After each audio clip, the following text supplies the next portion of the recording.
mendapatkan kasih karunia dan belas kasihan. Nah, dari itu ada nggak perbedaan orang yang belum diperbarui Roh Kudus dengan orang yang sudah diperbarui Roh Kudus? Ada ya, berarti ya. Nah, di dalam kehidupan kalian sehari-hari contohnya apa? Yang ini belum diperbarui Roh Kudus, yang satu sudah diperbarui Roh Kudus dalam kehidupan sehari-hari atau dalam lingkungan sekolah kalian. Kira-kira contohnya apa? Dulu suka nyontek, sekarang tidak. Dulu suka nyontek, sekarang tidak. Dulu malas mengerjakan PR, sekarang tidak. Rajin. Dulu sering bolos, sekarang tidak. Ini yang pernah bolos ini? Tidak. Kalau izin ya, kalau terpaksa sekali misalnya sakit itu baru izin gitu ya. Tetapi kalau tidak ada hal-hal yang mendesak itu jangan sekali-kali izin dengan memalsukan surat. Ada teman-teman yang mungkin memalsukan surat kepada dari orang tuanya padahal bukan, atau melalui WA group itu ya, pamit karena anak saya sakit ternyata malah benar. Nah, itu ya, ada perubahan ketika dia sudah diperbarui oleh Roh Kudus dengan yang belum. Otomatis itu harus menjadi ciri-ciri kehidupan orang beriman. Nah, kita tahu bahwa Roh Kudus itu turun karena Tuhan naik ke surga, ya lah.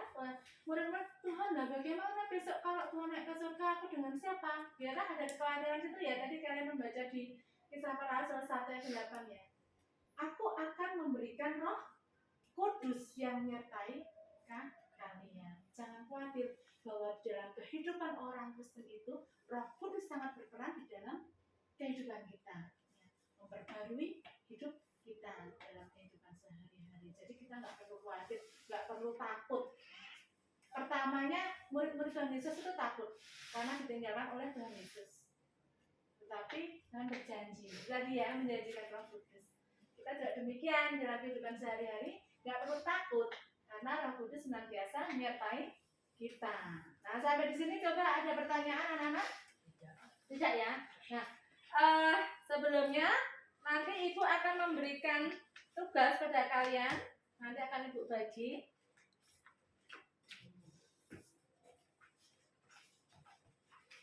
Nah, di situ ada berapa? 5 yang bagian A ya, kemudian yang bagian B ya. Ada 3 ya. Yang pertama itu coba kalian jawab secara mandiri, ada 5 pertanyaan. Kemudian yang B itu ini nanti gunanya untuk penilaian sikap kalian ya. Setelah pembelajaran ini apakah kalian benar-benar paham tentang Roh Kudus ya. Kemudian yang ketiga adalah, nah ini boleh membuat cerita ya, atau lukisan, atau puisi, atau komik, atau karikatur, bebas. Keinginan kalian yang mana?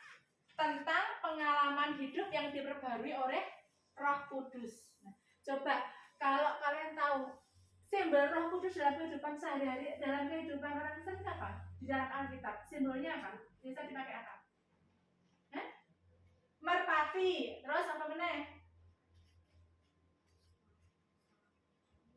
Bukan, coba sekarang di Kisah Para Rasul 2, simbolnya ada di situ. Kisah Para Rasul 2 ayat 1.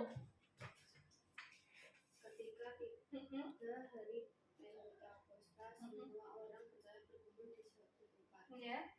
Tiba-tiba turunlah dari suatu seperti tiupan angin keras yang memenuhi seluruh rumah, di mana mereka duduk, dan tampaknya kepada mereka lidah-lidah seperti nyala api yang membara dinding hingga pada mereka. Sampai 3 ya. Masing-masing. Berarti apa simbolnya? Lidah api. Nah, boleh kalian dalam bentuk cerita atau bentuk gambar atau komik peran Roh Kudus di dalam kehidupan kalian sehari-hari. Jelas? Jelas apa belas? Jelas ya. Jadi peran Roh Kudus dalam kehidupan kalian sehari-hari itu boleh kalian ekspresikan dalam bentuk gambar,